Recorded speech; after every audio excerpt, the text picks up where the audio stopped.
அனைவருக்கும் வணக்கம்.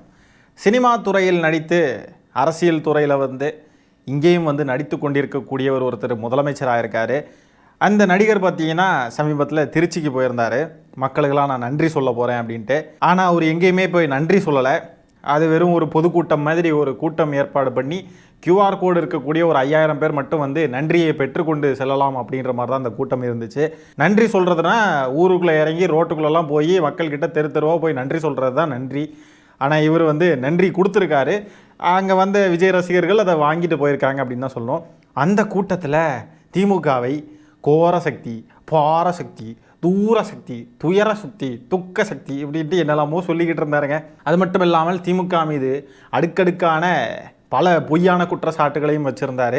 அதுக்கெல்லாம் சேர்த்து வச்சு ராசா அவர்கள் தரமான செய்கங்க.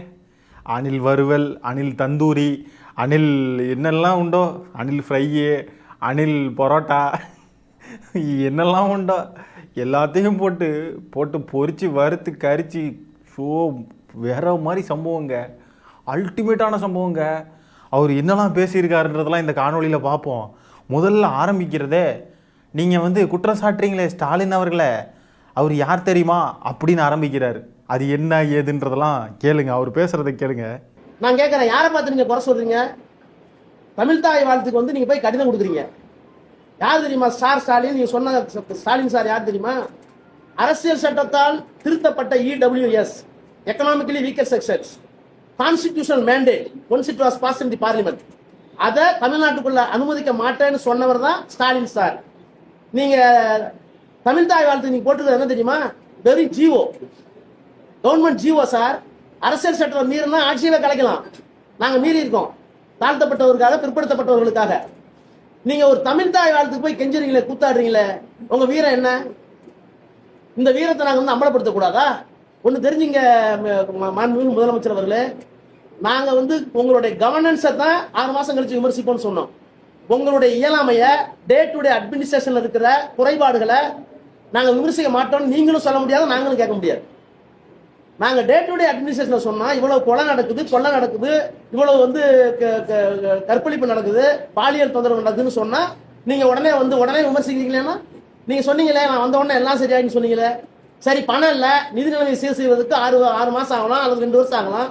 சட்டம் ஒழுங்குக்கு என்ன பிரச்சனை? போலீஸ் உங்கள்கிட்ட தானே இருக்கு, துப்பாக்கி உங்க கையில தானே இருக்கு, டிரான்ஸ்பரிங் அத்தாரிட்டி நீங்க தானே, அதுக்கு என்ன காலவாசம் வேணும்னு கேட்கறேன். உளவுத்துறை சரியா வச்சுக்க வேண்டியதானே நீங்க. இந்த மாதிரி பதிலடிகள் தான் திமுக கிட்ட இருந்து வேணும்னு எதிர்பார்க்கிறோம். விஜய் அவர்கள் இதுக்கு முன்னாடி பொய்யா குற்றம் சாட்டுறப்போ அங்கங்கே யாராவது 1-2 பேராவது இந்த மாதிரி பேசியிருந்தால் இன்னைக்கு இந்த நிலைமை வந்திருக்காது. ஏன்னா அவர் பேசுனது பூராவும் பொய். புரியுதுங்களா? இப்போ தமிழ்தாய் வாழ்த்துக்கு கேள்வி கேட்டால் அது ஜீவோ அப்படின்னாங்க தாவேக்காரங்க. அது ஜீவோ, அதை ஃபாலோ பண்ணி தான் ஆகணும். நாங்கள் போய் கேட்டவங்க ஆளுநர் மாளிகையில், அவங்க இப்படி தான் பாடணும்னு சொல்லிட்டாங்கங்க, அது ஜீவோன்னு சொல்லிட்டாங்கங்க, அதனால நாங்கள் கேட்டுக்கிட்டு அமைதியாக வந்துட்டோங்க அப்படின்ட்டு பதில் சொன்னாங்க தாவேக்கா. ஆனால் திமுக இயற்றப்பட்ட சட்டத்துக்கே எதிராக செயல்பட்டுருக்கு. ஆட்சியே கலைக்கப்படலாம், ஆனால் அதுக்கெல்லாம் கவலைப்படாமல் திமுக துணிஞ்சு செயல்பட்டுச்சு. நீதிமன்ற உத்தரவு என்ன? திருப்பரங்குன்றம் விவகாரத்தில் அந்த தர்காவுக்கு முன்னாடி தீபம் ஏற்றணுன்றது நீதிமன்ற உத்தரவு. GR சுவாமிநாதன் அவர்கள் போட்ட உத்தரவு. அந்த உத்தரவையும் மீறி we are not allowing, we will face the consequences சொன்ன அரசு திமுக அரசு. கண்டெம்ட் ஆஃப் கோர்ட், நீதிமன்ற அவமதிப்பு வரும், அதையெல்லாம் பற்றி துளியும் கவலைப்படாமல் திமுக செயல்பட்டுச்சு. புரியுதுங்களா? திமுகவுக்கு கொள்கை தான் முதல்ல. கொள்கைக்காக ஆட்சியே இழந்தாலும் பரவாயில்லை, எத்தனை வழக்கு வந்தாலும் பரவாயில்லைன்ட்டு தைரியமாக களமாடக்கூடிய கட்சி தான் திமுக. சும்மா 1-2 சம்பவங்கள் மட்டும் நம்ம சொல்கிறது கிடையாது, பல சம்பவங்களையும் நம்ம எடுத்து சொல்லலாம். திமுக ஆரம்பிச்சதுலேருந்து இன்னைக்கு வரைக்கும் கொள்கைக்காக எந்த அளவுக்கு செயல்பட்டுருக்குன்னு இந்த கேள்விகளையெல்லாம் நம்ம தாவேக்காவை நோக்கி கேள்வி கேட்டால் அவங்க கிட்ட பதில் இல்லை. ஏன்னா ஓடி ஒளிஞ்சிருக்காங்க. புரியுதுங்களா? ஆகவே இந்த மாதிரி தக்க பதிலடிகளை அப்பப்போ கொடுத்துக்கிட்டே இருக்கணும். இந்த மாதிரி பதில் சொல்கிறப்போ தான் நிறைய இளைஞர்கள் பார்க்க ஆரம்பிக்கிறாங்க. ஓ, திமுக எப்படியெல்லாம் பண்ணியிருக்கா அப்படின்ட்டு இப்போ தான் தெரியவே ஆரம்பிக்குது நிறைய பேருக்கு.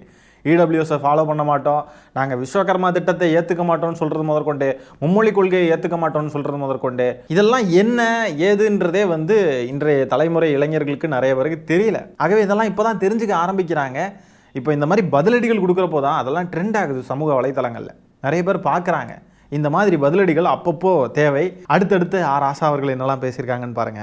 நீ சாதி பார்த்து கேண்டிடேட்டே போடல, நீங்கள் மதமே பார்க்கல, கையில் ஒரு மதம் நெத்தியில் ஒரு மதம், பதவி ஏற்றுக்கும் போது ஜோசப் விஜய் என்னும் நான் அது ஒரு மதம். என்ன bro, total contradiction bro, bundle of contradictions. இந்த பண்டில் ஆஃப் கான்ட்ரடிக்ஷன் பேர் நான் தாண்டி வந்துட்டாங்கிறது இல்லை, அதெல்லாம் உள்ள மறைச்சு போட்டு வச்சிருக்கீங்கன்னு அர்த்தம். வாட் ப்ரோ ப்ரோன்னு பேச ஆரம்பிச்சாச்சு. ஆகவே இதுதான் அவங்களுடைய பாணி, ஜென்சி பாணி. விஜய் அவர்கள் அதை தானே கையில் எடுத்திருக்காரு. அதே பாணியில் போய் அவங்கள அட்டாக் பண்ணணும். தரமான செய்கை. நீங்கள் ஜாதி மதம் பார்க்கலையா? கையில் ஒரு மதம், நெத்தியில் ஒரு மதம், அல்டிமேட்டுங்க. விஜய் ப்ரோ எங்க ப்ரோ போச்சு உங்களுடைய சக்தி? பிஎம்க்கு முன்னாடி முடியாதுன்னு சொல்லிட்டு வாங்க ப்ரோ. ஏன் ப்ரோ?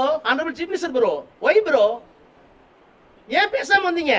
ஏன் ப்ரோ பிரஸ் பார்க்கறதுக்கு தைரியம் இல்லை ப்ரோ? ஏன் ப்ரோ எழுதி கொடுத்த ஸ்கிரிப்ட் இவ்வளவு நேரம் வீரம்? உங்களுக்கு எவ்வளவு பிரச்சனை இருக்கு? பாசிசத்தையும் எதுக்குறோம், பாயாசத்தையும் எதுக்குறீங்க. ரைட், பாயாசத்தை முடிச்சிட்டீங்க. பாசிசத்தை என்னாச்சு ப்ரோ? திருவள்ளூர் காவி கலர் போட்டிருக்காரு கவர்னர். உங்க அமைச்சர் கேட்டாங்க, என்ன சொல்றாங்க? அதை இப்ப பத்தி பேச வேணாம், எப்ப பேசுவீங்க? திருவள்ளுவர் எங்களுடைய இனத்தினுடைய, மொழியினுடைய, கலாச்சாரத்தினுடைய அடையாளம். பிறப்புக்கும் எல்லாம் உயிருக்கும் எம்பளம் போட்டுக்கிட்டா பத்தாது. திருவள்ளுவருக்கு இங்க காவி சாயம் பூசது நான் இப்ப பேச மாட்டேன்னு சொன்னா, எங்களுடைய மொழியை, இனத்தை தாழ்த்துகிற ஒருவரை கேள்வி கேட்பதற்கு துப்புள்ளாத ஒரு சக்தி எங்களை பார்த்து தீய சக்தி, தூரசக்தின்னு சொல்லுவீங்களா? நீங்க என்ன சக்தி? நாரசக்தியா? கேட்க மாட்டோமா? நீங்க என்ன நாரசக்தியா? பிஎம்க்கு முன்னாடி உங்க சக்தி எங்க ப்ரோ போச்சு விஜய் ப்ரோ?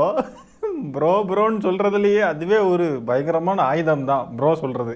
முதலமைச்சரை நீங்க பாசிசம் பாயாசம்னு சொன்னீங்க. பாயாசத்தை எதிர்த்தீங்க.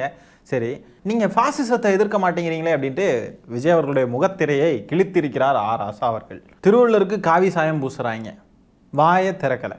அப்போ நான் இதுக்கு பேர் என்ன? பாஜகவுடைய கைக்கூலி தான். திமுகனா மட்டும் பொங்கி வரீங்க. பாஜகன்னா அவங்க சொன்னாங்க, நாங்கள் கேட்டோங்க, நாங்கள் வந்துட்டோங்க. என்னது இது? திமுக இப்படி தான் பண்ணுமா?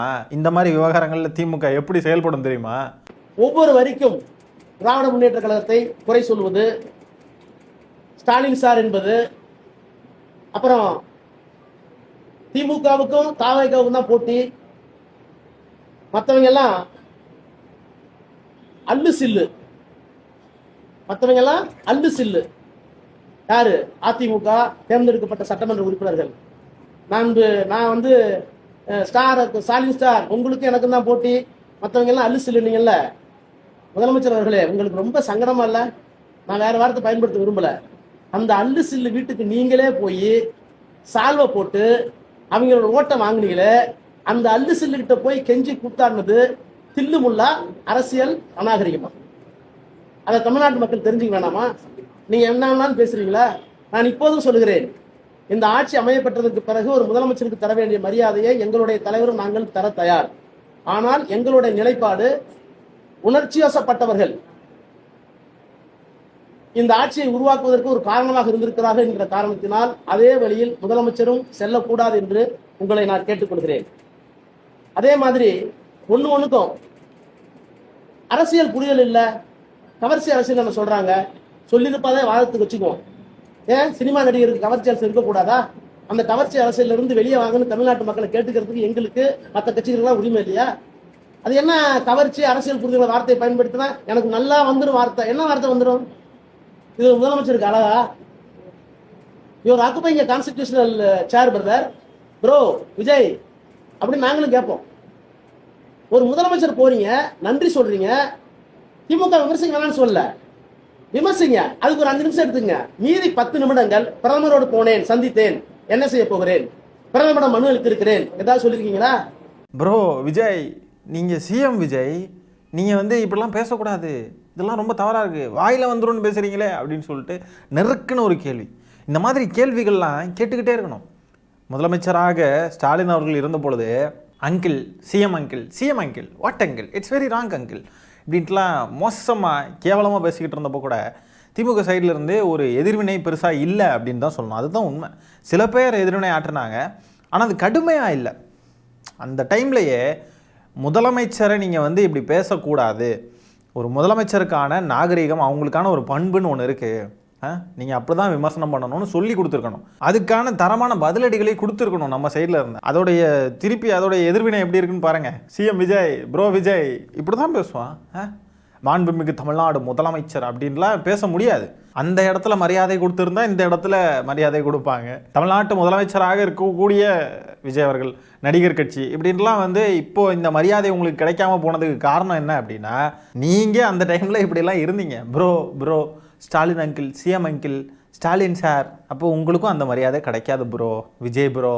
இது மட்டும் இல்லைங்க, இன்னும் நிறைய விஷயங்கள் ஆராசா அவர்கள் பேசியிருக்காரு. சட்டமன்றத்துக்குள்ளே ஏன் இயலாமை, தளர்வு, சோகம், மயக்கம், ஆனால் நீங்கள் மேடையில் பேசுகிறப்ப மட்டும் வீராப்பா பேசுகிறீங்களே அப்படின்ற கேள்வி எழுப்பியிருக்காரு.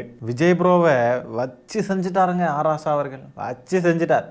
ராத்திரியெல்லாம் தூக்கமே இல்லையா, ஒரே அழுகையா ஒப்பாரியா. வீட்டுக்குள்ளே பக்கத்து வீட்டுக்காரங்களாம் சொல்கிறாங்க, அவ்வளோ பெரிய பங்களாலேருந்து சத்தம் வெளியே வரைக்கும் கேட்குது, பீச்சுக்கிட்டு வெளியே வருது சத்தம் எல்லாம் அப்படின்றாங்க. அப்புறம் ராத்திரி எவ்வளோ கஷ்டப்பட்டு தூங்கியிருக்கா தெரியுமா விஜய் ப்ரோ? சொல்கிறேன் கேளுங்க. இந்த ஸ்கிரிப்ட் எழுதி கொடுப்பாங்க இல்லையா, அவங்கக்கிட்ட ஃபோன் பண்ணி ஒரே கத்துன்னு கத்தி உடனே நேரடியாக வர வச்சுருக்காரு. உடனே ஸ்கிரிப்டெல்லாம் எழுதி வாங்கி அதில் ரசா பாசா மசா இப்படின்லாம் ரைமிங்கில் எழுதி வாங்கி அதை பேசி மனப்படம் பண்ணி அடுத்த மேடையில் பேசுகிறப்போ ரசா பாசா மசா, ரசா பாசா மசா இப்படிலாம் எதையாவது நம்ம பேசணும்னு சொல்லிட்டு அதை மனப்படம் பண்ணி அது சொல்லி பழகி அதுக்கப்புறம் தான் போய் தூங்க போயிருக்காருங்க. அதுக்கப்புறம் தான் சத்தம் ஓஞ்சிருக்கு அந்த ஏரியாவிலேயே. நாங்கள் குதிரை பேரம் செய்யலை, நாங்கள் குதிரை வேகத்தில் செயல்படுற அரசு, தூர சக்தி, துக்க சக்தி, துயர சக்தி. யார் தான் இந்த மாதிரிலாம் எழுதி கொடுக்கறது?